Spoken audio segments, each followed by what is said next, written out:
어깨에 가방에. 아이고.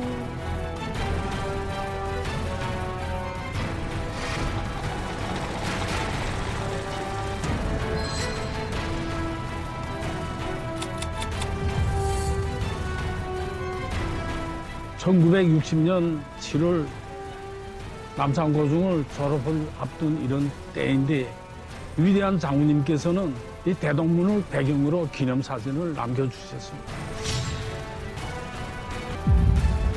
Media reports say North Korea's acting ambassador in Kuwait, defected to the south over a year ago, has been living here with his family. 쿠웨이트 주재 북한 대사관 대사대리였고 김정은 금고지기의 사위로 알려진 북한 고위급 외교 인사가 국내에 정착 중인 것으로 확인됐습니다.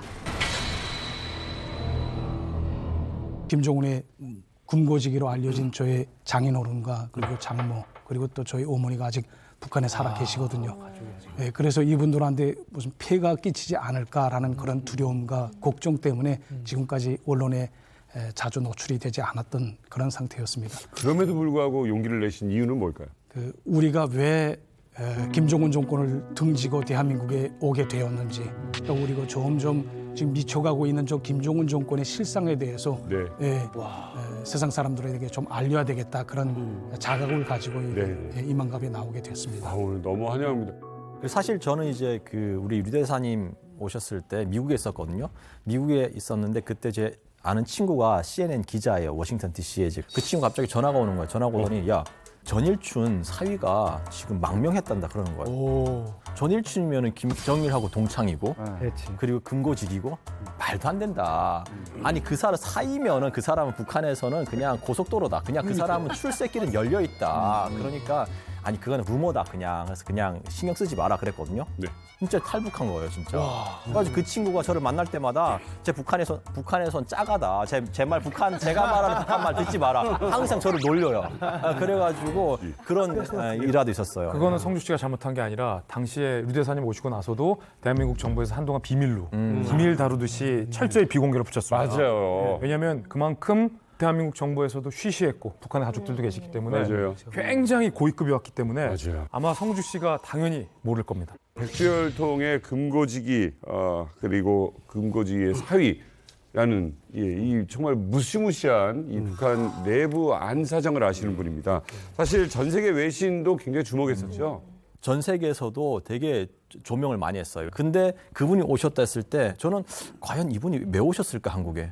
엄청나게 큰 무슨 실수를 하셨나? 저는 그게 되게 궁금했어요. 왜냐하면 왜 오셨을까? 사실 저희도 가장 궁금한 지점이 바로 그 이유거든요. 왜냐하면 이제 그냥 특권층도 아니고 이 정도면 이제 초특공증이라고 볼 수 있는 북한의 최상부에 있는 인물이 이제 남한을 찾았다.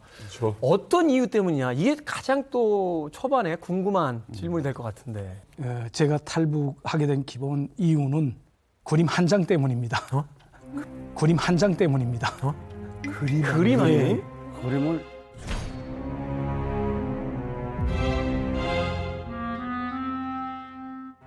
이건 뭡니까? 이렇게 이 선조나 한 장 때문에 제가 그리고 또 저희 가족이 여기까지 오게. 거꾸로 걸어놓은. 우표 같기도 아니면 훼손시키거나. 사실 북에 계실 때요 금고지기의 사위다 그러면 이건 뭐 부러움의 대상이기도 하지만 굉장히 어려워하는 이런 자리 아닙니까? 네, 그렇죠. 엄청나죠. 네. 그리고 또 금거지기면 김정은이 금거지기면 달러 만지잖아요. 만지다 보면 이렇게 부스러기가 또 이렇게 달러 부스러기가 쭉 떨어져. 남는 돈. 나오지. 그래서 이렇게 너무 경박스러우니까 손. 부스러기가 나오거든요. 그렇지. 생각을 해보세요. 이게 첫 번째 먹는 문제 고민할 필요가 없어요. 그럼 먹는 거는 저희는 배고파서 왔잖아요. 저희랑 다른 거예요. 그렇지. 두 번째는 외무성에서 본인만 마음을 먹으면 어떤 걸 하고 싶다 그러면은 그냥 가능성은 무한된 거예요. 만약 안 오셨으면은 최선희가 아마 외무상이 안 되고 외무상이 됐을 수도 있어요. 북한에. 그렇지. 네, 그 정도거든요. 이쯤 돼서 좀 궁금해지는 게 있어요. 아니 그 최고의 이 실세 따님을 어떻게 만났는지. 어떤 드라마. 대사님 저 어떤 기술을 쓰신 거예요? 아니 뭐 기술이라는 건 딴 거 없고요. 그저 중매로 만났습니다. 그럼 중매라는 건 사실 대사님 집안도 어마어마해 예, 저의 아버지가 1952년에 입대를 했는데 허위사령부에서 근무를 했습니다. 저희 아버지가. 예.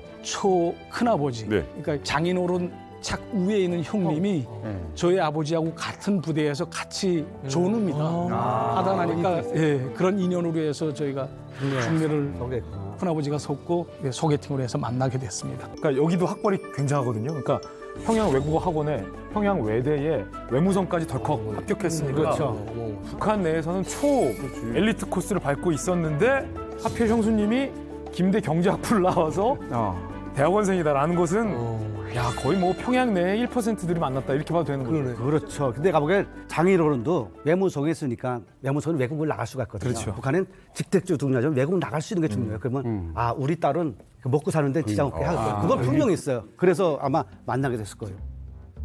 어마무시한 집안의 따님과 결혼하게 되는 거예요. 그러면 뭐 신혼집은 100월 차리셨을 것 같아요. 네, 어땠습니까? 신혼집이라고 뭐 딱히 없죠. 저희 아버지가 그때 당시로서는 1호부에 있다가 제대를 했습니다. 그리고 또 저희 어머니가 국가계획위원회에 있었는데 이 국가계획위원회라는 게 여기로 말하면 기획재정부와 같은 그런 곳입니다. 그래서 두 분이 다 사회활동 하시다가 이제 은퇴를 하셨는데 은퇴하시면서 집을 받은 게 한 17평짜리 그 집을 받거든요. 평양에? 예. 옛날에는 다 집이 없기 때문에 평양시 그 시내 안에 있는 것보다는 외곽에 많이 집을 짓습니다. 지금 여기서처럼. 예. 그러다 나니까 외곽에 집을 받아가지고 17평짜리에서 저희 누이네 세대랑 다부 세대 살고 만나가지고 누이 세대랑. 예, 누이네 그 매부하고 같은 그 한 세대, 저희 아버지 어머니 저 이렇게 또 한 세대 뭐 이런 식으로 살았어요. 17평 안에서? 예. 그러면 누이네는 애가 있어요? 예, 애가 둘씩이나 있죠. 아이고야. 그래서 거기 4명. 제가 부득불 초가살이를 하게 됐습니다. 애들 처갓집으로 간 거예요? 예, 그래서 평양시내. 그러면 외무성 들어가시고 나서 몇 년 만에 처음으로 해외 파견을 하신 거예요? 예, 외무성 들어가서 7년 만에 2010년에 제가 시리아의 삼동소기관으로 임명을 받아서 가게 됐습니다.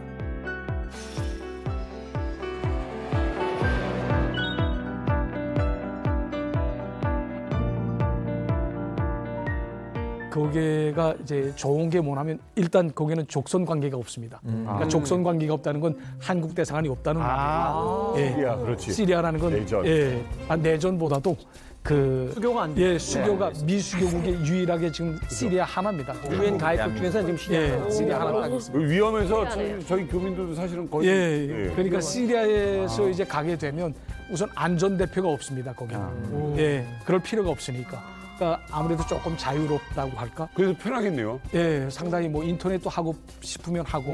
검색을 뭘 해보셨습니까, 맨 처음? 김종일이라고 쳤습니다. 김정일에 대해서 어떤 뉴스들과 자료들이 있는지 그걸 이제 보고 나셨다. 예, 그렇습니다. 그리고 저희가 아무래도 인터넷을 접한다는 그 자체가 북한에서는 할 수 없는 일이 아닙니까? 그러니까 해외에 나오면서 가장 흥미로웠던 점부터 하나하나 인터넷을 통해서 서치를 하는 겁니다. 그러면 자 김정일이라고 검색을 했습니다. 뭐가 나오는가요? 우선 1942년으로 뜨더라고요, 생일이. 근데 저희 장인이 1941년생이거든요. 근데 저희 장인하고 같은 나이가 동년배입니다. 그런데 42년으로 뜨더라고요. 많이 들어왔네. 그래서 이것도 조금 좀 다르나? 뭐 이런 식으로 이렇게 보다가 더 흥미로웠던 거는 저희는 어릴 때부터 백두미령 고향집에서 탄생했다는 것을 그렇게 배우고 그렇게 믿고 있었어요 그때까지. 당연히 그렇게 믿고 있죠. 종교인데. 그래서 채 보니까 아니 뭐 백두미령 고향집이 아니고 저기 러시아 국동 지역에 있는 그쪽에서 태어났다고 써 있더라고요. 그러니까 완전히 이게 멘붕이 오는 겁니다. 알고 있던 그 출발점부터. 이게 완전히 처음부터 완전히 다르지 않습니까? 김정일이라는 세 글자를 침으로써 출생의 비밀로 들어가 버린 거예요. 그러니까 42년 백두산 미령 출생이 아니고 사실은 1년 전인 1941년 소련군 대위였던 김일성의 근거지였던 브야츠크 병영에서 태어난 유라를 만나게 된 거죠. 진실을 접했을 때 기분은 무엇으로 그 뒤통수를 한 대 맞았다는 그런 기분. 그럴 것 같아요. 그럴 것 같아요. 야, 이런 것까지 다 속여내는. 그러니까 제가 진짜 승상했던 숭배했던 그 김씨 일가가 우리들 이렇게 걸려 먹어. 종교가 깨진 예, 거죠. 뭐 이런 그 느낌이라고 할까? 네. 예, 그런 느낌이 확 드는 거죠. 배신감, 분노, 뭐 이런 거. 이게 단순한 어떤 배신감을 떠나서 한 인간이 평생을 살아온 그 인생 전체를 다 흔들어 버린 거잖아요, 사실은. 그때 심정이 이거 나 북한을 떠나고 싶다. 외국에 나와 있는 상황이니까 뭐 그런 또 생각이 드셨던 건 아닐까요? 또 뭐 이거 그 탈북과 관련된 문제는 또 다른 문제입니다. 그렇죠. 왜냐하면 제가 이제 만약 이거 하나로. 탈북을 하겠다라고 결심을 하게 되면 제가 뭐 유년 시절, 뭐 예, 청춘 시절, 뭐 이런 걸 다 제가 북한에서 이거 다 묻고 살지 않았습니까?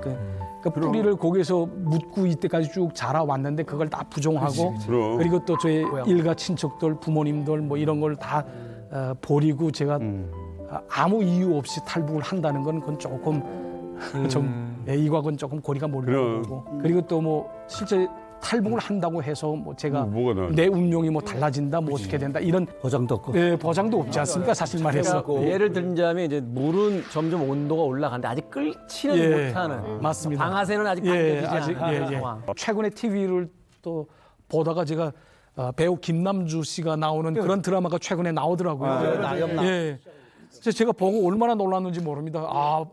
한쪽으로 얼굴 보면서 막 반가운 생각이 들더라고요. 왜요? 어떤 사람? 그때 그 제 최애 드라마가 농쿨체 굴러온 당신. 기억나. 그때 김남주 씨가 그 주역을 맡았어요. 맞아요. 아니 그거 우리나라에서 굉장히 큰 히트했거든요. 시청률 엄청나게 나와서 그걸 시리아 예, 시리아에서 사모님하고? 예, 뭐 한 부 그 매일 연재되지 않습니까? 그 시간이 언제쯤 또 돌아오나 하고 계속 기다려지는 거예요. 아니 그 드라마에 어떤 점이 좋으셨어요? 뭐라고 할까? 이렇게 북한하고는 조금 다른 솔직히 무슨 주체 사상이요, 뭐 당에 충실해야 된다, 뭐 김씨 일가에 충실해야 된다, 밥 먹으면서 그런 소리는 안 하지 않습니까? 맞아요. 예, 맞아요. 그러니까 밥 먹으면서 그래도 티격태격하는 그런 사람 사는 그런 냄새가 나는 그런 드라마가 우리한테 와닿는 거죠. 아기는 너무 어릴 때라 뭐 방송을 잘 몰라. 예, 뭐 크게 이렇게 몰입한 거는 별로 없는데 그래도 무슨 불의의 명곡이라든가 뭐 이런 노래를 많이 봤습니다. 딸아이도. 예, 그런 거 애들은 노래 잘 따라. 예, 노래를 잘 따라합니다. 아니 어떻게 보면 따님은 어떻게 보면 아이돌 K-팝이잖아요. 예. 코요테가 꽤 그때 저는 알죠. 저는 뭐 김종민 씨, 뭐 신지 씨, 백가 씨 다 압니다. 여기 와서 예능 프로를 좀 봤는데 뭐 많은 방송들이 출연을 하시더라고요. 그렇죠. 재밌죠, 한국 방송이. 예. 아니 근데 얘기 듣다 정말 보니까 재미있습니다. 외교 활동 안 하시고 TV만 보실 거예요. 저희보다 많이 하죠. 시리아에서 또 뭐 어떤 추억이 떠오르세요? 지나간 일이니까 뭐 다 공개해도 될 것 같습니다. 제가 처음으로 그 시리아의 대표단 송원으로 한번 갔었던 적이 있었거든요. 제 삼등소기관 하던 제 친구가 있었거든요. 그 친구 보고 야, 시리아 여기 제일 그 핫한 데가 어디냐 하고 물어보니까 이 나이트클럽입니다. 그래서 이건 정보 수집이죠. 정보 수집이야. 그래서 캐주얼하게 입고 지금 나이트클럽에 둘이 갔죠. 갔는데 문 앞에서 문전 거절 당했습니다. 저의 남자들만 둘이 있기 때문에 들어가지 못한다는 거예요. 그러니까 쌍쌍이 저희가 이제 여자를 같이 데리고 왔으면 들어가거나 혹은 여자들끼리 온 그런 여자들은 들어보내는데 남자들끼리만 완 사람들은 들여보내지 않습니다. 그래서 문전 거절 당했어요. 때문에 그런 거 아니에요? 그러니까 캐주얼하게 캐주얼해서. 입고 캐주얼인데 물 관리 당한 거예요. 물 관리. 아닌가? 이거는 이제 거기가 러시아 사람들이 하고 있는 그런 나이트 클럽이거든요. 그러다 나니까 이렇게 좀 완전히 개방적이고 완전히 프리한 그런 나이트 클럽이 아니었던 것 같습니다. 제가 탈북민 한 2,300명 정도 만나봤고 그중에 한 2,000명 정도 여동생들이에요. 하나원 나오고 맨 먼저 간 데 어디냐? 대부분이 나이트예요. 누구지? 그럼요. 맞죠? 가봐야죠. 왜 계시겠습니까? 제가 베트남 있을 때 다낭 쪽으로 거쳐서 사이공에 한번 출장 간 적이 있었어요. 근데 호치민. 현지인하고 한 밤 12시에 됐는가 나이트 클럽을 가자 그러더라고요. 베트남 나이트 클럽 한 22층인가 23층에 있어요. 꼭대기에. 모르고 어디지도 모르고 저 엘리베이터 타고 쭉 올라갔어요. 올라갔는데 근데 우리 회사했거든요. 쑥 들어가서 봤는데 베트남은 현지는 게 중년을 위한 나이트 클럽이 있더라고요. 거기는 젊은이인 줄 알았는데 가발에. 이상하게 나이트 클럽 갔는데 중년만 있는 거예요. 그래서 뭐 가운데 이렇게 무대가 있고 나가서 춤을 추는데 먹다가 또 술 한잔 먹다 나니까 나가 췄죠. 근데 췄는데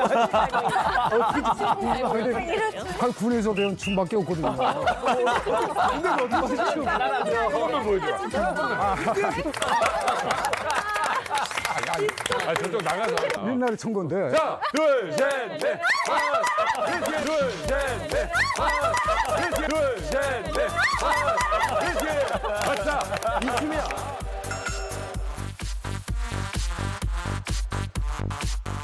이거는요. 이거거든.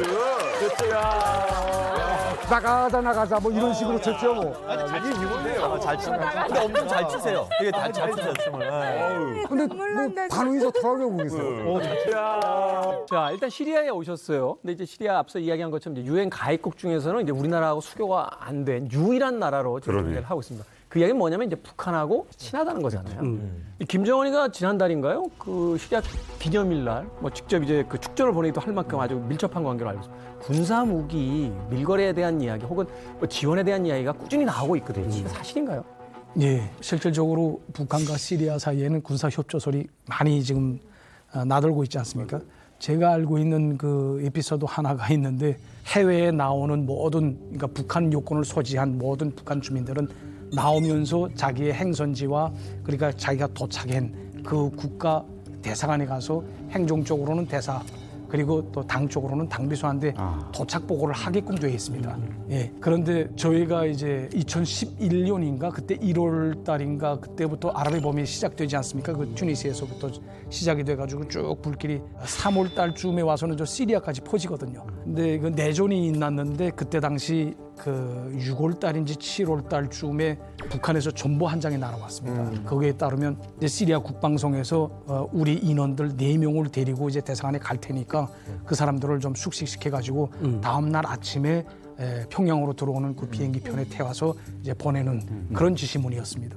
사실 이런 거 보고선 대사랑 저랑 깜짝 놀랐거든요. 왜냐하면 저희가 원래 이렇게 나오는 모든 사람들은 다 대사관에 보고를 하게 돼 있었는데 우리 그 명단에 할 수 없다는 거는 이게 완전히 국비의 최국비로 돼 있는 그런 거 아닙니까? 맞아. 훗날에 알아보니까 이 사람들이 그 홈수라는 지역에서 국방과학원에서 파견된 그런 과학자 기술자들입니다. 근데 이 사람들이 대체로 국방과학원이라는 것은 그 핵, 뭐 원자로 뭐 이런 쪽에 그 종사하는 그런 부분이거든요.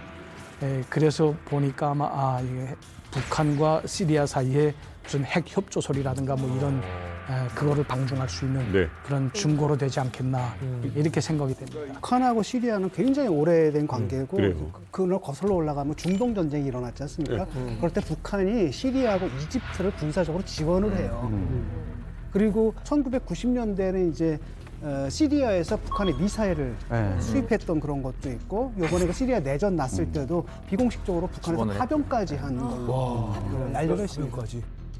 자, 이제 쿠웨이트로 가게 되는 거예요. 언제 가시는 거예요? 네, 제가 2016년 11월에 임명을 받아서 그때 나갔습니다. 와, 근데 이게 지금 2016년도에 나가셨으면 한 3년 안 나가신 거네요. 그러니까 평양에 3년 계셨던 거예요. 예, 3년. 오, 3년이면 꽤 긴데. 아니, 사실 그 3년이 긴 게 아닙니다. 보통 들어오시면 5년, 7년, 길게는 10년 후에 나갈 때도 있거든요. 근데 3년 동안 그것도 시리아보다 더 좋은 대사관, 더 큰 대사관에 갔다는 거는 어마어마한 승진이고 저는 여기에 장인 어른의 기둥이 좀 작동하지 않았을까. 저는 그게 없었습니까? 야, 당연하지 있지. 그렇죠.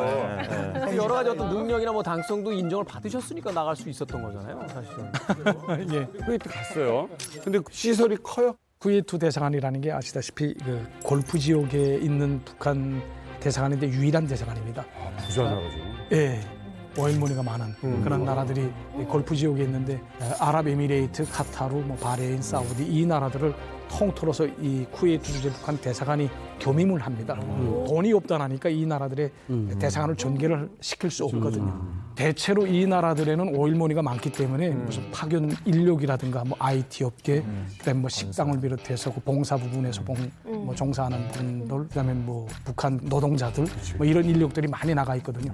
아랍에미레이트에 한 3,000명, 또 카타르에 한 3,000명, 또 쿠웨이트에 한 3,000명, 뭐 이렇게 한 9,000명, 거의 10,000명이 됐습니다. 그렇게 많았다. 예, 굉장히 많았습니다. 그래서 쿠웨이트 주재 북한 대사관의 그 인원이 굉장히 많았습니다. 한 10명 정도가 됐었거든요. 상당한 편. 예, 그 한 달에 5만 불 정도의 그 월세를 냈으니까 임대료가 굉장히 컸습니다. 그러니까 4층짜리 건물에 뭐 지하 차고까지 있고 굉장히 컸습니다. 아니, 돈 어려운 북한인데 아, 그때까지만 해도 2016년, 17년 전까지만 해도 그래도 뭐 그럭저럭 해외 인력들이 나가 있는 그런 인력들이 보러서 바치는 그런 돈이 좀 있었거든요. 근데 한국 대사관이 거기 있죠? 네, 한국 대사관이 있습니다. 쿠웨이트하고 한국 관계는 아주 돈독한 관계라고 알고 있습니다. 어떻게 보면 이 한국 대사관이 좀 있으니까 어떻게 보면 CDI에 비해서 좀 감시가 좀 셌죠. 예, 그리고 거기에 아까 그 10명이 있는 데다가 거긴 대사관의 안전대표가 또 따로 있고 그 다음에 거기에 그 건설회사들이 한 8개 회사가 있었거든요. 쿠웨이트에만. 북한. 예. 그러니까 거기 보위원들이 또 8명이 나가 있습니다. 못 산다. 그러니까 또 뭐 여기에 저 아랍에미레이트다 하게 되면 아랍에미레이트는 또 뭐 한 12개 정도가 나가 있었거든요, 회사가. 12명이 또 나가 있고. 그러니까 북한 회사가 있는 그 회사마다 보위원이 한 명씩 무조건 다 있습니다. 그러니까 이거잖아요. 우리나라에서 외교관이 됐건 아니면 건설하는 어떤 기업이 됐건 가면 안전관리관이 간다든가. 이 사람들의 뭐 식생활을 도와주는 분이 간다든가. 이게 아니라 이 내부 감시하는 분이 간다는 거예요. 참 할 일 없어요.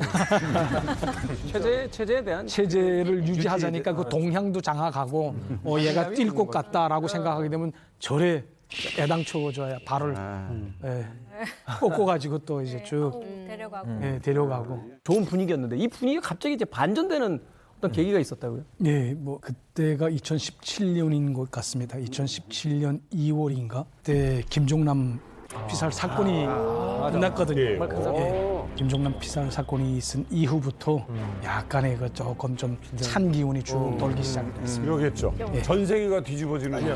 그렇죠. 와.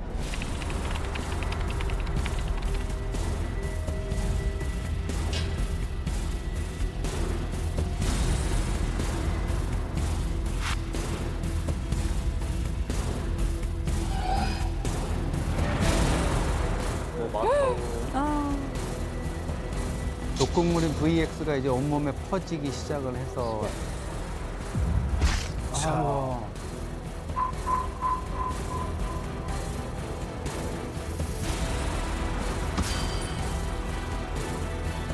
So you are working for a company 몰래카메라. funny video.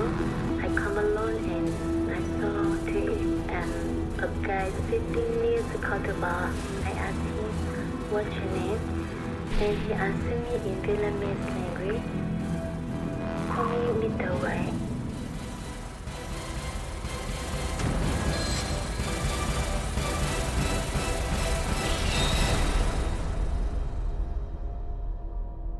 저런 엄청난 테러가 있었는데 이거는 분명히 말레이시아입니다. 쿠알라룸푸르 공항이고요. 그때 대사님은 쿠웨이트에 계신 거죠? 예, 쿠웨이트에 있었습니다. 어떻게 받아들이셨어요? 예, 일단 이게 국제 언론을 통해서 뉴스를 통해서 지금 온 세계에 다 퍼져나가지 않았습니까? 특히 북한 뉴스와 관련된 아주 핫 뉴스들 이런 거는 다 대사관들에서 이 캐치를 해가지고 북한에 보고를 합니다.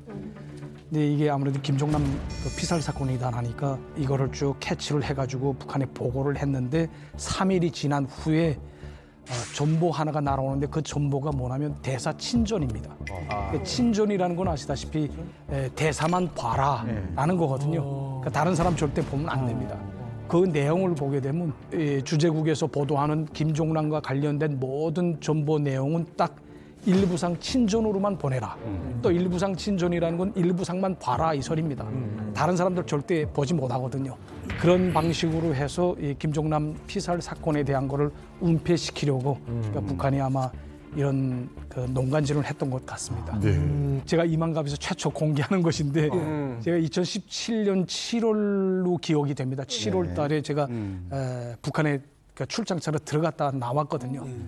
그때 제가 평양에 가서 저 외무성에 갔었는데 당시 말레이시아 그 대사였던 말레이시아 주재 북한 대사였던 강철 대사라고 있습니다. 예, 이 강철 대사가 2017년 3월에 말레이시아 정부로부터 추방을 당합니다. 강제 추방. 그렇게 돼서 이 사람이 북한에 왔는데 한 4개월 지나지 않았습니까? 그래서 오다 가다 지금 복도에서 만나가지고 그분하고 저녁 식사 한번 하자 이렇게 약속을 했거든요.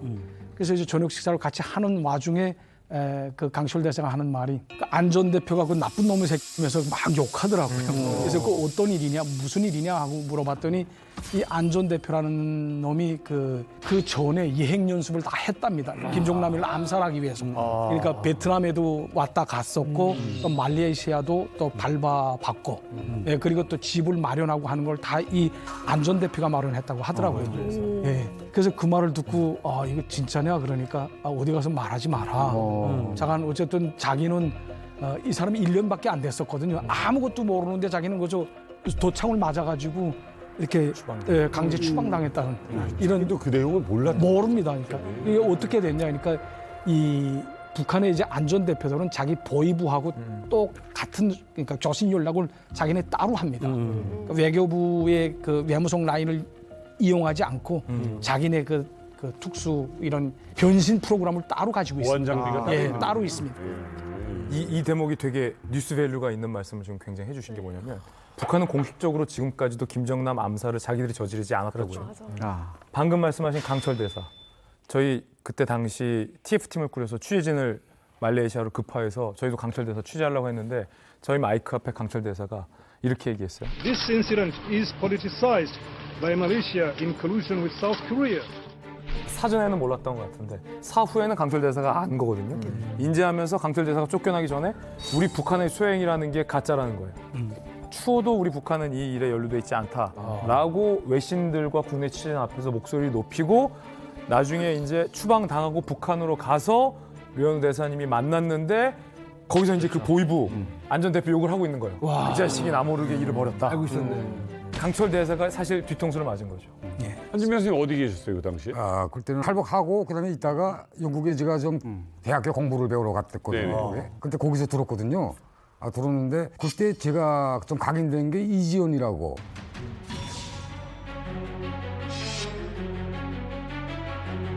그게 베트남 소개를 했거든요.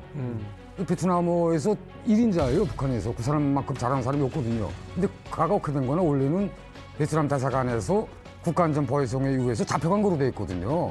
한국 드라마를 봤기 때문에 야는 1년 만에 잡아갔는데 우리가 소식 듣기는 2022년도 김일성이 백돌 때 대사령으로 나왔는데 이게 다 꿈인 거예요. 그때 보니까. 그다음에 후에 내가 베트남에 있는데 국가대표단으로 또 들어온 거예요. 근데 이게 과거를 범했던 사람이 해외에 못 나오거든요, 원칙적으로. 근데 이게 아까 대사대리님이 말씀하신 것처럼 대사관에 보고를 안 하고 없어진 거예요. 4명이 지금 들어와서. 그다음에 행방을 모르는 거예요, 우리가 다. 모르는데 그래서 우리는 설마 뭐 이런 작전이 있을지 모르니까 나왔다 갔겠지 뭐 이런 식으로 생각하고 있었는데 후에 알고 보니까 이게 잡아간 것부터 시작해서 대사관에가 베트남에 다시 들어와서 행적으로 없어지고 이런 게 몽땅 다 이게 그전부터 작전인 거예요. 우리만 모르고 있었지. 치밀하게 했네요. 사실 이게 사건이 발생한 지 상당한 시간이 흘렀지만은 지금도 이제 영상을 보면 뭐 섬찟한 느낌이 들 정도로 이런 상황인데 당시에 북한 공작원들 또 북한 대사관 대사를 비롯한 이런 움직임 또 거기에 동원됐던 베트남 여성들 뭐 이런 증언들이라든가 그 공판 내용을 보면 김정은 북한의 지령에 의한 게 뭐 너무나도 명명백백하죠. 그런데 이제 여러 가지 상황이나 이런 것 때문에 외교 관계나 이런 것 때문에 이제 말레이시아 당국도 적절한 선에서 절충을 하는 바람에 지금 사건은 이제 좀 뜨뜻미지근하게 그냥 종결이 돼 있는 상태인데 여러 가지 그 이후에도 나오는 진술들 뭐 핵심적인 관계자들이 많기 때문에 그런 것들이 이제 좀 명명백백하게 드러날 수밖에 없는 상황이고 오늘 유 대사님께서 말씀해주신 부분도 그 하나의 그 파편이다 이렇게 볼 수 있습니다. 권력을 위해서 뭐 이복형뿐만 아니라 고모부도 살해하고 이런 공범적인 왕조의 실체 이런 것들이 그대로 드러나는 그런 상황이다 이렇게 볼 수가 있죠. 야, 이거 참 기가 막힌 건데 지금 그 당시 이제 쿠웨이트에 있었어요. 근데 아무리 어쩌고저쩌고 해봤자 세계 뉴스 다 보고 계신데. 그렇죠. 야, 이거 기분이 너무 착잡했을 거. 예, 대체로 이 김일성이하고 김종일이는 그래도 자기 종족들을 물론 잔인하게 숙청을 했지만 자기 형제까지 다치진 않았거든요. 실제. 예. 근데 이 김정은이는 뭐 할아버지 아버지를 더 능가해서 더 잔인하고 더 사악한 그런 독재자로 둔갑을 한 거죠. 자기 핏줄을 죽인다는 게 예, 일반 사람으로 그 상상이 되지 않는 거 아닙니까? 맞아요. 아니 그 순간에 그 소설을 딱 접했을 때 이건 우리 북한에서 한 거다 이런 느낌이었습니까? 아니면은 이게 미제의 책략일 수 있냐? 아니 그 김종남이라는 그 사람을 죽일 만한 아무런 이유가 없지 않습니까? 미국이나 한국이 그 사람과 무슨 뭐 인과관계가 있다고 그 사람을 죽입니까? 이게 인과관계가 있다는 건 오직 북한밖에 없거든요. 그러니까 냄새나는 사람, 바로 알았죠. 제 생각은 그저 두 가지로 한번 유추를 해봤습니다. 하나는 김종남이 그때 뭐 자꾸 낭설을 하면서 김정은이 어쩌고 저쩌고 북한 체제에 대한 거를 헐뜯으면서 계속 그 언론에 노출을 하고 다녔거든요. 그게 첫 번째고, 두 번째로 당시 북한이 정말 막 나갔죠. 그때 핵 미사일 실험 계속 2016, 17년도 2년에 걸쳐서 정말 5번에 걸치는 그런 대북제재 교리안까지 작동이 되지 않았습니까? 그때. 그러니까 질주를 할 때 김정은이 나름대로 두려웠던 게 혹시 중국이 또 뭐 김정은을 김종남이로 갈아치울 수도 있지 않습니까? 백두혈통이라는 그 혈통만 있으면 되니까. 사실 외교관이라는 게 그렇잖아요. 이 나라 대표로 지금 와서 또 사람들 만나고 외교를 하고 있어야 되는데 지금 내 이미지, 우리 국가 이미지가 내 이미지랑 같이 뭐 그런 회의감이 정말 크죠. 그리고 맞아. 또 암살하는 국가가 세상에 어디 있습니까? 테러죠. 그리고 또 테러 아닙니까? 그리고 이제 남의 나라에서 이게 자주권을 침해하는 거거든요. 다른 나라의 자주권을. 말레이시아 그 자주권을 침해하는 거로 돼 있기 때문에 외교상 이런 게 있을 수 없는 일입니다. 전례를 넘어선 거죠. 이건 도를 넘어선 겁니다. 국가대표 축구 경기만 하나 봐도 우리 선수들이 잘 뛰다가 우리가 보기에도 좀 심한 반칙 같은 걸 하면 그 순간 우리도 약간 미안해지고 낯이 뜨거워지는데 이건 그 정도 수준의 일이 아니잖아요. 그렇죠. 근데 대사님께서 이제 쿠웨이트 가신 지 반년 정도밖에 안 됐을 때인데 이런 일이 벌어졌단 말이에요. 근데 이게 이제 끝이 아닌 이게 이제 시작점이 됐다 하는 이야기를 하셨었거든요. 그 김종남 피살 사건이 그 예고편이라고 할까? 그 다음에 또 차례로 계속 그 사건들이 연이어 일어납니다.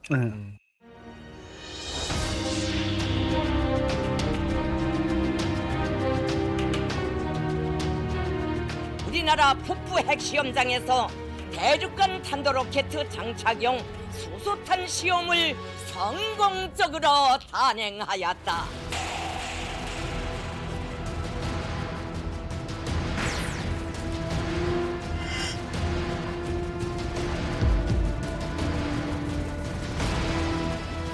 We will have no choice but to totally destroy North Korea. Rocket Man is on a suicide mission for himself and for his regime.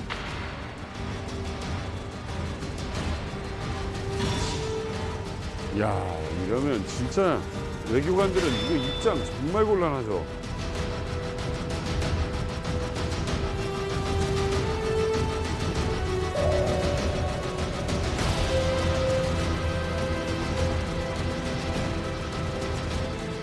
와.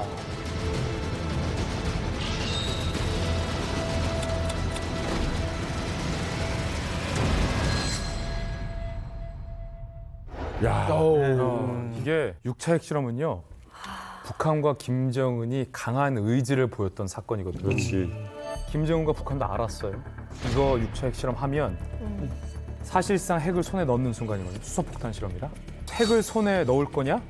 대신에 핵 말고 다른 모든 걸 다 포기할 거냐? 아니면 이걸 하지 말 거냐? 라는 선택의 기로가 김정은과 군부 지도자들 손에 판단에 달렸던 건데 결국 한 거죠. 그렇죠. 이 6차 핵실험 이전까지 북한은 먹고 살만했습니다. 이 핵실험 하나로 북한하고 교역하던 모든 국가들의 교역이 끊겼고요. 북한이 수출했던 모든 무역 수출이 다 전면 금지됐고요. 전 세계에서 북한이 외화벌이 했던 모든 외화벌이가 다 중단됐던 게 바로 이 6차 핵실험이거든요. 이 6차 핵실험 때문에 쿠웨이트 류현우 차석 위에 있었던 서창식 대사가 추방됩니다. 그래요. 그리고 아마 쿠웨이트 외교관도 상당수 많이 좀 축소됐을걸요. 당시 좀 어땠어요? 예, 그때 그 연이어 핵실험과 그리고 미사일 대륙간 탄도 로켓 그런 실험을 하면서 유엔 대북제재 결의안이 발의가 됩니다. 네. 그 중에 하나가 2371호라고 있는데 우선 대사를 추방하고 또 외교관 수를 축소하고 또 해외에 나와 있는 북한 그 노동자들을 2019년 12월 22일까지 100% 다 귀국시킬 때 대한 그런 내용에 들어가 있습니다. 야. 그러다 나니까 직격탄으로 맞은 게 쿠웨이트라고 말할 수 있습니다. 쿠웨이트에 아까 말씀드린 것과 같이 한 1만여 명 정도의 북한 인력들이 나가 있었거든요. 그러니까 이 사람들이 벌어들이는 그 외화도 만만치 않았거든요. 사실. 제일 활발했기 때문에 예, 제일 큰 피해를 입게 되는 예, 핵실험을 한 이후에 노동자들 우선 고주갱신을 해주지 않습니다. 입국파도 못 있어요. 감옥에 들어가야 되니까. 그래서 할 수 없이 불법 고주자가 되니까 나가게끔 되어 있습니다. 그러니까 최종적으로 미국이 원했던 거는 북한으로 흘러 들어가는 모든 자금줄을 다 100%다 차단하는 겁니다. 사실 제가 그 파견될 때 그 당시에는 제가 쿠웨이트 주재 북한 대사관 참사로 2급 참사로 제가 발령을 받아가지고 임명됐거든요. 그런데 소창식 대사가 강제 추방당하게 됩니다. 그러니까 그 공속을 메꿔야 되니까 차석이었던 제가 부득불 대사 대리를 맡게 됐습니다. 의외로 좀 하셨네요. 좋으신 거 아니에요? 승진하신 거. 승진.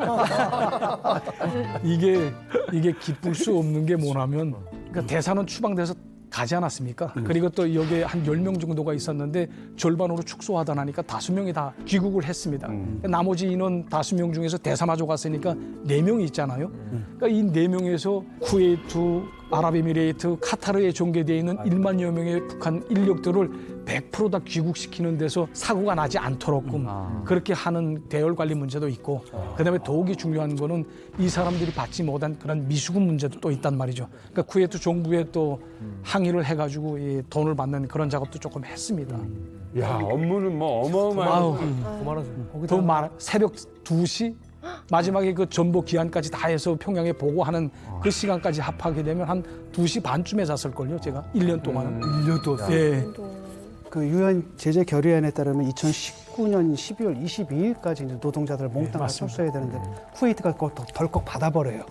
그래서 결국 이제 비자 발급을 안 해주죠. 그 다음에 기존에 있는 노동자들은 이제 비자 그 유효 기간이 끝나면 이제 출국을 시키게 되는 거거든요. 근데 거기서 이제 좀 전에 말씀하신 것처럼 돈을 받는 문제도 있고 더 중요한 문제는 이 사람들이라고 북한에 들어가고 싶겠어요. 그렇죠. 이 문제라는 거거든요. 이들 중에서 뭐 집단적인 탈북 움직임이나 만약에 그런 일이 벌어지게 되면 또 그 책임을 다 받아 안게 되는 거잖아요. 네.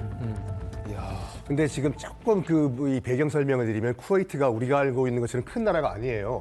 우리나라 한 강원도 크기거든요. 강원도 크기의 인구가 한 450만 명밖에 안 돼요. 작네요.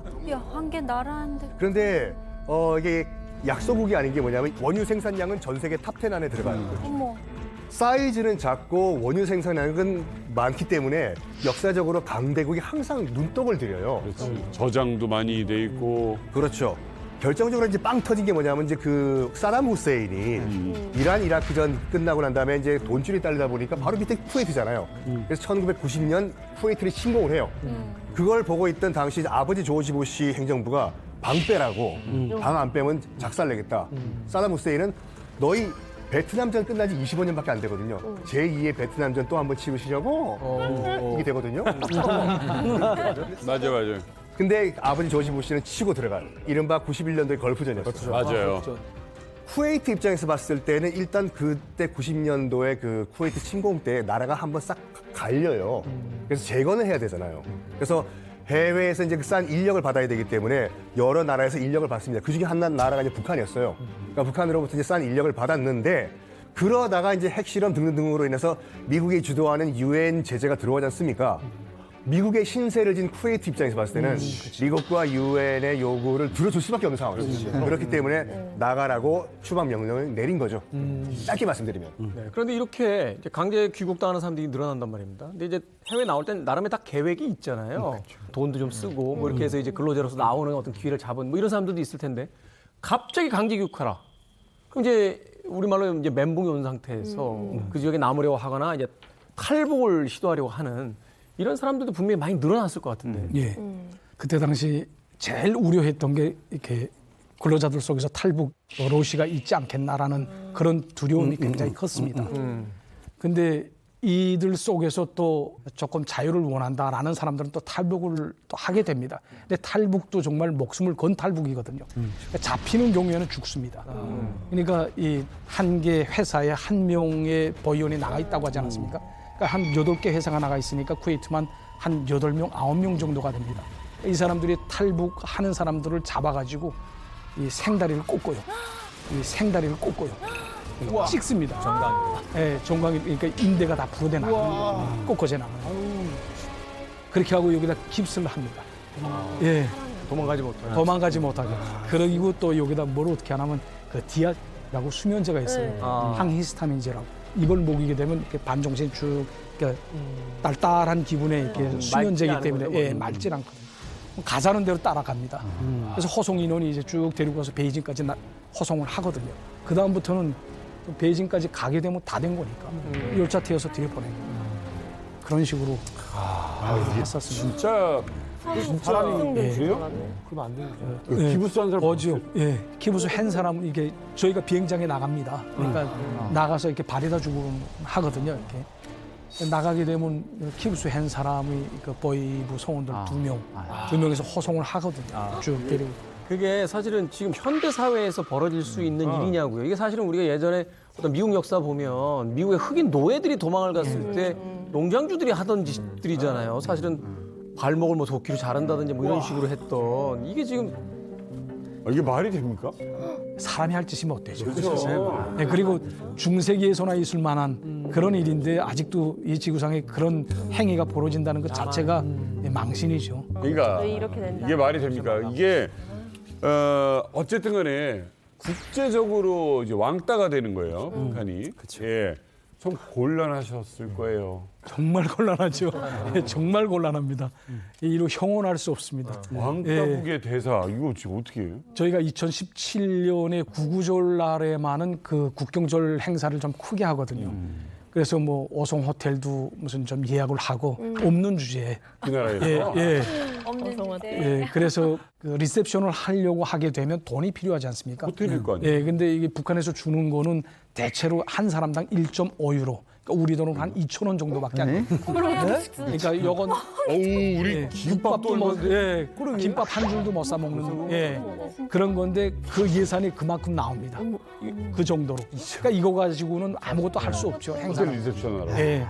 그래서 할 수 없이 저희 같은 경우에는 건설회사 사장들 혹은 또 이제 아랍에미레이트에 가서 또 그 서비스 업계에 종사하는 뭐 옥류관도 거기 있었으니까 옥류관 사장 뭐 이런 사람들한테 돈을 좀 구걸질을 합니다. 또 내부에 뜯는 거야? 예. 식당에도 자주 와서 식사하시고. 또 방법이 없으니까 그것밖에는 어디 가서 도둑질 할 수는 없잖아요.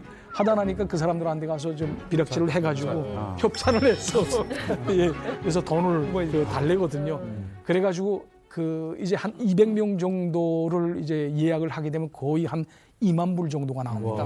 2,300만 원. 뭐. 예, 그 정도가 나오는데 6차 핵실험이 9월 3일에 진행됐습니다. 네. 저희가 행사를 9월 6일에 했거든요. 예, 그러니까 3일 뒤에 했습니다. 그렇죠. 그러니까 연애를 하려고 하게 되면 이렇게 깃발 이거 지금 쭉 있는 것처럼 들어오는 입구에 이 깃발을 인공기하고 이제 그 쿠웨이트 깃발 두 개를 이제 놓거든요.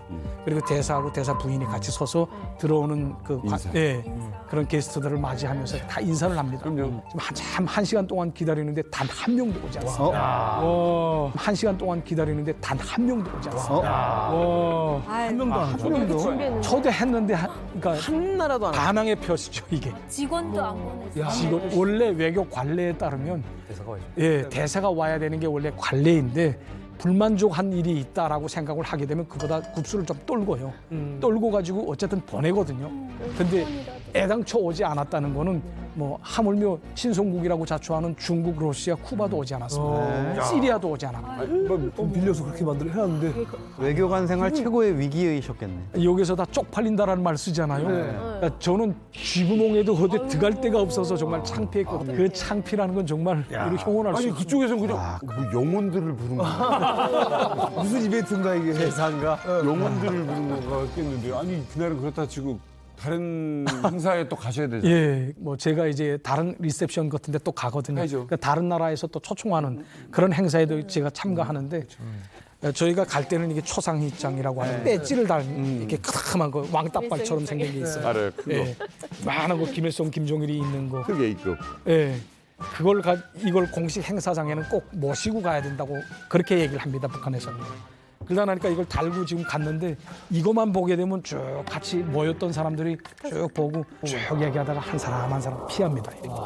저 혼자 남게 되고.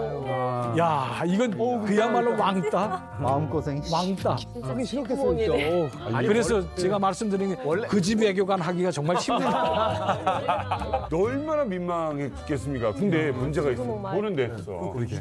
음식은 또 몇 인분 준비했어? 200명. 4명에서 200명을 그러니까 이 200명 뭐 그렇다고 이거 뭐 북한의 입장에서 놓고 보기에는 정말 만나고 귀한 음식들 아닙니까? 그렇지. 뭐 눈에 보지도 못했던 그런 음식. 그러니까 이 돈 낸 회사들 좀 있잖아요. 네. 저희한테 협찬했던 그런 회사들이 있으니까 그 회사들한테 이렇게 쭉 돌아다니면서 이렇게 음식을 좀 나누어 줍니다. 그리고 나머지는 저희 그 외교관들이 그 세대별로 있으니까 그것도 나누어 준단 말이죠. 그러니까 저희 같은 경우에는 그 한 2개월 정도 먹었던 생각입니다. 2개월 정도 먹었던 생각입니다. 2달을 예, 2달을 계속 먹었는데 그게 뭐 국동에 였다가 뭐 해동시켰다, 국동시켰다, 해동시켰다 하면서 안 돼. 백동 기자. 야, 아파요. 배 아프고 배 아파. 냉동한 거 해동하면 다시 먹으면 안 돼요. 근데 뭐 욱하겠습니까?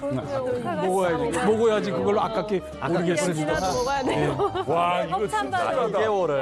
아니 근데 이게 단순한 음식의 문제만 아닐 것 같아요. 왜냐하면 냉동실에서 그 음식이 나오는 그 순간순간마다 그날의 모멸감이나 자존심 상함이 계속해서 떠오를 거 아니에요. 더군다나 먹기 싫은 음식을 계속 먹으면서 그날의 기억은 계속 곱씹게 되고 여기서 이제 정말 여쭤봐야 될 질문이 있는 것 같아요. 앞서 얘기했듯이 이제 선전화 사건, 방아쇠가 당겨지는 순간이 옵니다. 제가 탈북하게 된 기본 이유는 그림 한 장 때문입니다. 그림 한 장? 그때 당시 그 아무래도 대북 제재가 좀 전 방위적이고 또 초강도적으로 들어왔으니까 북한에서 이 돈이 계속 줄기 시작하는데 건물을 좀 작은 곳으로 이사를 하게 됩니다. 그래서 2만 불짜리로 또 이사를 하거든요. 돈이 없으니까 결과적으로. 김종일이 그 초상이 있는 그 선전화를 제가 그 이사하던 과정에 없어집니다. 없어집니다. 분실을 했다. 분실을 했습니다.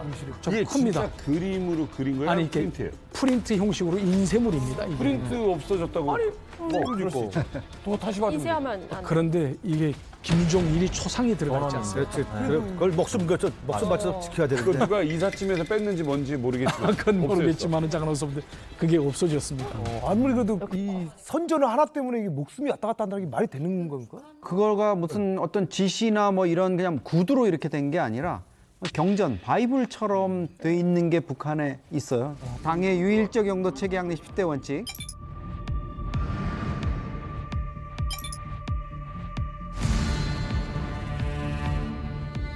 수령의 권위와 관련한 거, 김정은에 관련한 거, 김일성, 김정일과 관련한 거는 사소한 문제라도 특대형 사건화해야 된다는 거예요. 하나 잊어버렸으면 그거가 막 엄청난 문제로 해가지고 평양에도 보고를 하고 막 해가지고 조치를 해야 되고 후속 조치를 취하지 않으면 이거는 당과 수령에 대한 아주 그 기본 자세가 안 돼 있는 거고 정치적 생명뿐만 아니라 목숨을 다 부지할 이유가 없는 거죠. 네. 아니 아무리 그렇다 할지라도 이게 상식적으로 생각하면 고작 10,000원, 20,000원이면 할 수 있는 프린트 하나 때문에 그러니까. 수십 년을 공부시키고 교육시킨 국가의 인재들을 그걸 가지고 처벌을 한다는 게 이게 말이 됩니까? 북한은요 사실 초상화에 대한 그 어떤 에피소드나 이런 게 있으면 안 돼요. 그럼 그 사람은 없어져야 돼요. 그래서 만약 집에 불 났다 그러면요 다른 돈이나 이런 거 다 안 갖고 나와도 되고 초상화만 안고 나와야 돼요. 그리고 또 있어요. 싸워요. 만약 우리 둘이 싸워요. 근데 제가 초상의장 달고 있잖아요. 그러면은 막 야 뭐 이렇게 싸우다가 나 달고 있다 이러면 야 이러면서 진짜 싸우잖아요. 그러니까 초상화는 이거는 금덩이가 아니라 분실했다고 쳐요. 그럼 이제 어떻게 해야 돼? 이제 프린트를 구해야 됩니까? 어떻게 됩니까?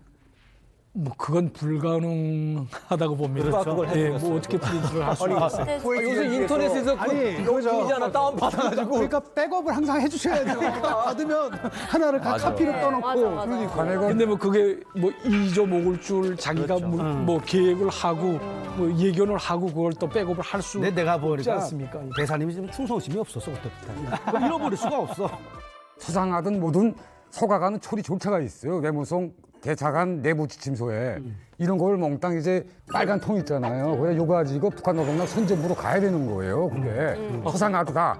비행기 타고 가서 해당 그거 국에 소각하려고 거기까지 비행기를 태운다고요? 그럼 당위원회에 바치요. 외무성 당위원회에 바치면 당위원회에서 그걸 가지고 북한 노동당 선전부에 가게 되면 거기다 소각하는 따로 처리하는 노동당 일꾼이 있어요. 거기까지 가야 되는 거예요. 신성한 이게. 거예요? 그러니까 쿠웨이트에 저희가 마음대로 소각을 못하는 거예요. 소각을. 이거를 평양으로 무조건 딱 종중에 모셔서 그 외무성 초급당위원회에 바치고 외무성 초급당위원회에서는 또 중앙당 선전선동부에 바쳐가지고 아까처럼 책임 있는 그런 일꾼이 나와서 이거를 소각을 합니다. 사람은 다리를 부러뜨려서 태우고 얘는 종이장 하나는 이렇게 뭐 신주 모시듯 해가지고 비행기 타고 같이 가고.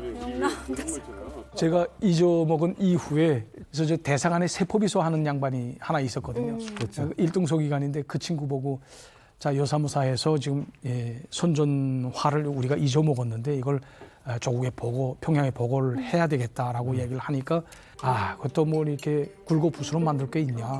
우리끼리만 알고 있는데 우리끼리만 알고 덮어버리자. 분위기도 안 좋으니까. 그래서 2년 동안 보고를 하지 않았습니다. 그럼 이제 잊혀진 건데 이제 2019년에 그 사람이 이제 북한으로 이제 다 만기를 마치고 들어갔는데 황생물을 이제 빼야 되지 않습니까? 그래서 조직부 그 당생활 지도과에 가서 하나하나 이렇게 생활 총괄을 합니다. 찔렀네. 그 과정에 이 사람도 선전선동부에 가서 보니까 우리가 그저 덮어버리면 그만일 것이라고 생각했던 그 선전물이 하나하나 초상화, 뭐 선전화, 무슨 뭐 유화 작품까지도 다 100% 다 이 등록물로 다 기재되어 있어요.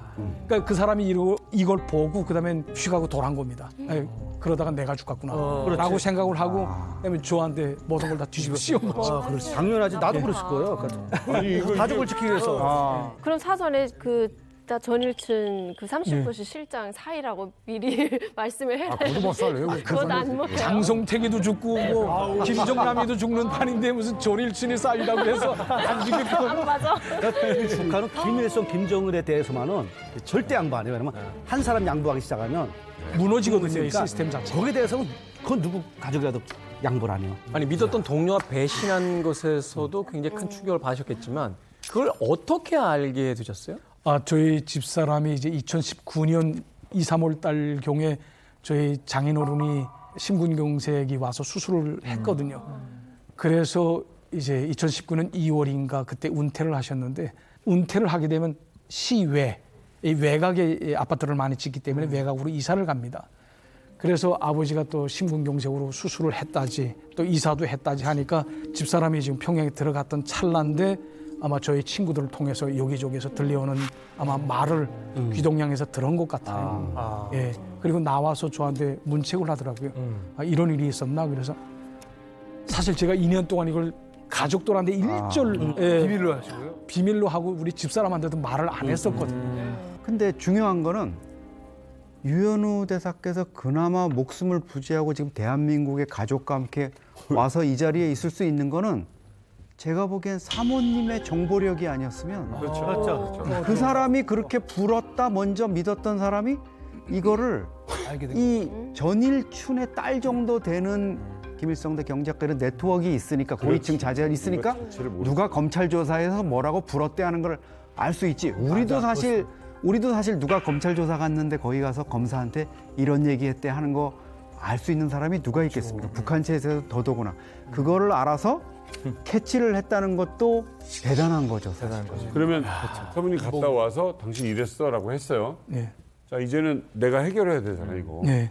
북한에서 전보 한 장이 날아오더라고요. 전보요? 예, 전보가 하나 날아왔는데 그 전보 내용 직접 가져왔습니다. 그 내용은 이렇습니다.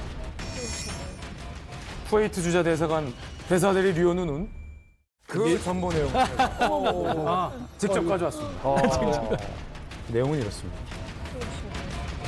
쿠웨이트 주재 대사관 대사대리 류현우는 8며칠까지 대사관 로비에 있는 유화 작품을 가지고 평양에 들어올 거야. 이거 미국이네. 유화 작품. 이게 너무 수상한 거예요.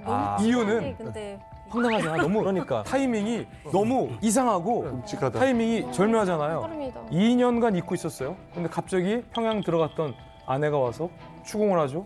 뭔가 일이 터졌나? 그런데 평양에서 날라온 전보가 로비에 있는 유화 작품을 가지고 들어오래. 그런데 설명은 그랬어요. 유화 작품송에 있는 김정일과 김일성의 인민복을 양복으로 교체해야 되니까 인민복 입고 있는 유화 작품을 갖고 들어오면 양복 입은 새 유화를 들려서 보낼 테니 쿠웨이트 대사관의 로비에 걸면 된다. 대사가 직접 들고 오라. 야. 이 냄새가 너무 나는 거죠. 그러니까 잃어버린 것은 선전하고요. 출판 선전화.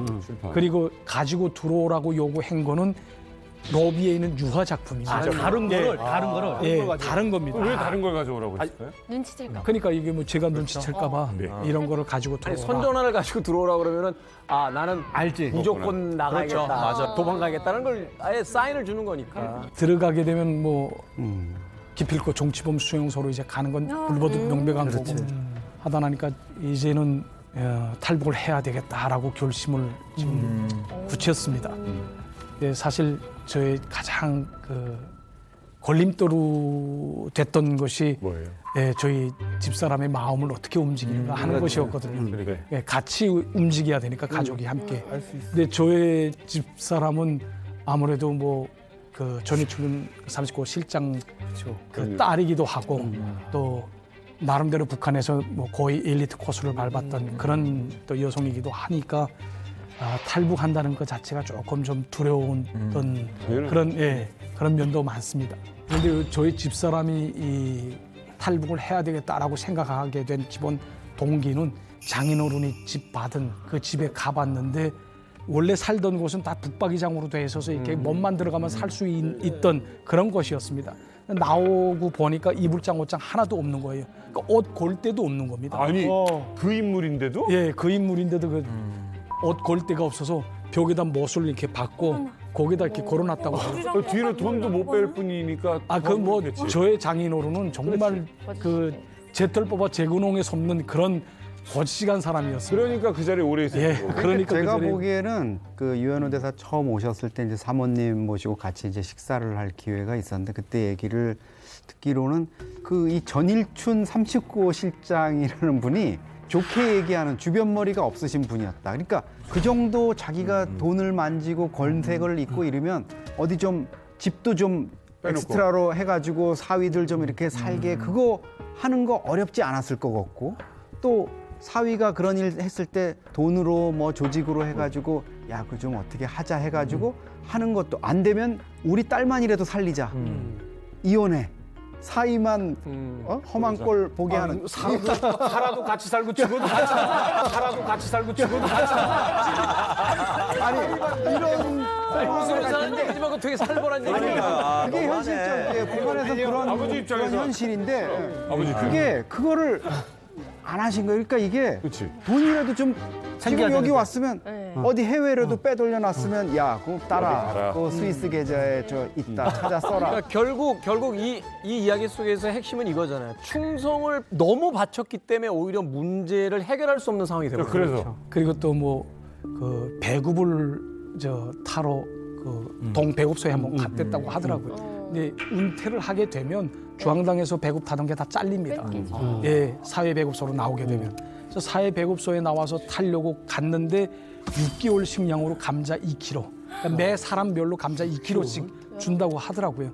그래서 장인 장모용으로 받은 그 배급 총량이 4kg밖에 안 됩니다. 감자 4kg. 각각 6개월치.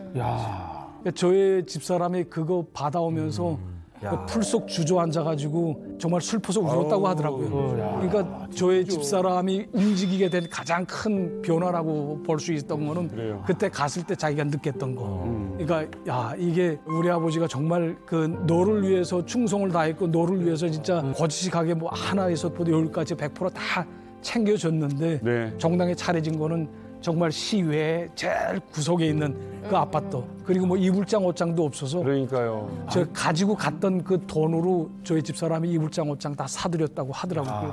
그리고 남은 돈까지 다 주고 왔다고 해요. 그래서 제가 잘했다 이렇게 얘기를 근데 이제 했거든요. 그러고 들어왔으니 사모님은 얼마나 가슴이 찢어지고. 그죠. 또 그런 얘기 듣고. 그러니까 이게 거기다가 이런 일까지 있대더라라고 하니. 네, 그러니까 집사람도 더 이상 희망이 없다라는 생각으로 이제는 사모님이 아마 거기서 이제 부모님 보시고 야 부모님도 저렇게 몰락해 가는데 들어가면 남편까지 잃겠구나라는 생각. 결심을 하시게 된 계기네요. 근데 그때 당시로서는 또 초눈이라고 할까 그 대사관을 또 한 번 이사를 했습니다. 그러니까 또 어수선했구나. 또 돈이 없다나니까 또 큰 사이즈에서 또 작은 사이즈로 또 이사하라고 또 지시가 내려왔어요. 이사를 해야 되는 거니까 그러니까 자연스럽게 캐리어에다 그 입는 옷까지도 이렇게 좀 요가지고 전날 저녁에 그 차에다 미리 캐리어 3개를 넣어놨죠. 챙겨 넣어놓고 그다음에 어떻게 되는 거예요? 다음 날 아침에 저희 그 딸내미를 깨워가지고 학교 가자 뭐 이렇게 해가지고 학교에 왔다 갔다 하는 걸 제가 픽업을 해줬거든요. 아침 시간에. 그래서 뭐 대사관 나오는 것도 다른 사람들이 크게 웃음을 사지 않았습니다. 그래서 나와가지고 우리 그 집사람 뒤에 앉아 있고 또 저희 딸이 또 뒤에 앉아서 제가 앞에서 운전을 하고. 얼마나 신나셨어요? 그 빠져나갈 때 그 잡히면 죽잖아요, 어쨌든. 뭐 내가 또 다리가 부러질지 어떻게 합니까? 키부스 신세가 될지. 그 자리에서 그걸 또 모르니까 차를 몰고 또 공항으로 갔습니다. 공항으로? 아니 아이가 학교 가는 길이 아니잖아요. 예, 아는데 그 가면서 제가 그 후사경을 보니까 애가 지금 다른 길로 가니까 우아해서 엄마한테 쳐다보는 거예요. 그 엄마가 자세한 내용은 말 안 해주고 여사무사에서 우리가 탈북을 할 수밖에 없다. 그러니까 이제 눈칫밥 먹는 애들이기 때문에 보고 채끄덕 부모들 얼굴 보고 다 알거든요. 그 가서 구체적으로 얘기해 주마라고 얘기를 하고 그다음엔 탈북을 했습니다. 그것 좀 여쭤볼게요. 예. 이제 공항에 도착했어요. 심장은 요동칠 테고 우리 아이 여기 있고 손 잡고 이거 어떡합니까? 이게 진짜 심장은 뭐 그건 뭐 더 말할 수가 없죠. 그때 그 찹찹했던 제 생각 그리고 제가 한국으로 온다고 해서 무슨 제가 뭐 꽃길만 고를 거라는 그런 아무런 담보도 없지 않습니까? 사실상. 예, 그리고 또 뭐 제가 어떻게 먹고 살아갈지 그런 문제도 많이 생각이 되는 거고 또 더군다나 제가 그 장인, 장모 그리고 저희 어머니 두고 오신 그런 그 노부모님들이 북한에 있지 않습니까? 그러다 나니까 그런 생각도 또 많이 해요. 그리고 더욱이 또 이게 내가 50년 동안 내가 충성을 다했는데 대가가 이 종이장 한 장 때문에 내 인생을 완전히 바꿔놓는다는 게 그게 말이 됩니까, 솔직히? 그러니까 그때 비행기 타고 오면서 그때까지만 해도 이 김정은에 대한 이 정권에 대한 정말 그 울분 그런 분노 이거밖에 더 없었습니다. 직원들한테 메시지를 못 남기셨겠네요. 메시지 남긴 거는 제가 사실 이렇게 올 때 보게 되면 뭐 대사관에서 뭐 얼마 훔치고 갔다 무슨 돈 들고 뗐다 뭐 이런 소리가 많이 있지 않습니까? 그렇게 해야죠. 뭐 거기서는 그렇게 하거든요. 근데 이게 사람이 제일 치사한 거 아닙니까? 무슨 돈을 가지고 뗐다 하게 되면 그게 얼마나 목치를 하는 거예요. 갖다 놔 지금 자존심이 상해 있는데 거기에다가 또 뭐 가지고 갈 돈이라도 있습니까, 솔직히? 가지고 갈 돈이라도 있습니까, 솔직히? 여기서 또 옮겨, 저기서 옮겨, 또 마지막에 제일 싼 곳으로 계속 옮기는 판인데, 근데 그게 남았던 돈이 한 5만 불이 있었습니다. 근데 이거 앞으로 그 5개월 동안은 그래도 살아갈 수 있는 돈이잖아요. 그러니까 제 양심상 또 가지고 갈 수도 없는 거고, 또 이 사람들을 위해서. 그래서 제가 하나하나 썼거든요. 뭐 5만 불이 남았고, 집세는 언제까지 물었고, 뭐 어떻게 전기세 뭐 이런 걸 다 했다는 거 하고서 재정 총화 같은 거를 정확히 해주고 남은 돈이 이거다. 그리고 미안하다. 예. 대신 남기셨네요. 예, 그렇게 남기고 왔습니다. 처음에 이제 정권에 대한 분노가 컸다라면 이제 비행기를 타고 날아올랐을 때 그 가족들의 어떤 반응, 또 한국에 이제 내려서 정착 후에 또 남겨진 이제 가족들에 대한 생각도 굉장히 많이 들었을 것 같은데. 우선 저의 그 딸내미 보고 한국에 도착한 이후에 한국에 와서 무엇이 제일 좋더냐라고 물어본 적이 있습니다. 뭐래요? 그러니까 우리 딸이 하는 소리가 제일 처음으로 머리를 마음껏 기를 수 있어서 좋다고 하더라고요. 그러니까 애들이니까 계속 북한에서는 이 단발머리, 이거 아동단은 군순이 머리라고 하거든요. 예, 군순이 예, 뭐 파마에도 되고 뭐 염색에도 지금은 머리가 한 여기까지 오고 있습니다. 가장 예. 기본적인 자유잖아요. 예, 가장 기본적인 자유입니다. 제가 말씀드리고 안 되는구나. 예, 그다음에 두 번째로는 인터넷을 이렇게 마음 조이면서 쓰는 게 아니라 이제는 프리하게 완전히 오픈해가지고 마음껏 쓸 수 있다는 이게 좋다고 하더라고요. 근데 이게 가만 보게 되면 다 최종적으로는 자유라는 그런 단어에 집착이 되잖아요. 맞아요. 자유를 만끽하고 있다라는데 저도 부모 된 심정으로서 잘 왔다라는 생각을 가지고 있습니다. 그리고 저의 집사람이 여기에 와서 느끼는 게 뭐냐면 여자들은 대체로 이렇게 더운 찬물 나오는 거 상당히 예, 제일 먼저 와닿지 않습니까? 특히나 설거지 할 때. 예, 그때 더운 물로 이렇게 쭉 설거지하고 따뜻한 물 쓰니까 참 좋다라고.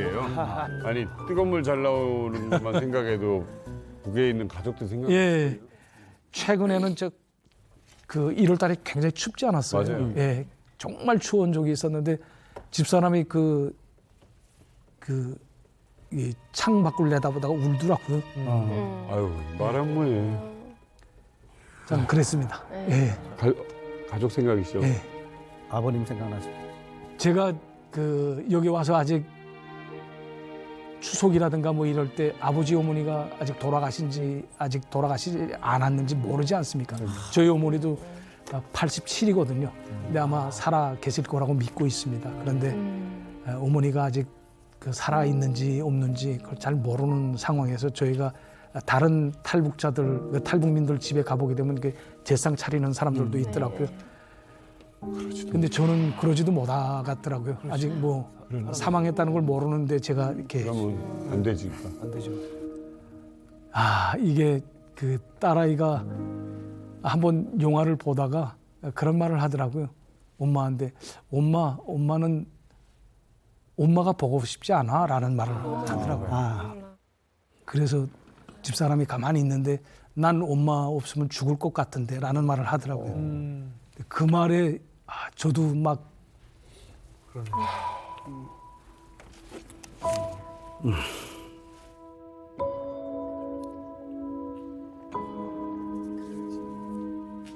슬프더라고요. 부모님께 드리고 싶은 말씀이 볼 있으십니까? 수도 있어. 예. 우선 부모님한테 미안하다는 말씀을 먼저 드리고 싶습니다. 그리고 장인 장모님 그리고 어머님 알리지도 못하고 여기 와서 대단히 미안하고 죄송합니다. 그런데 통일이 되는 그날까지 제발 살아계셨으면 좋겠습니다.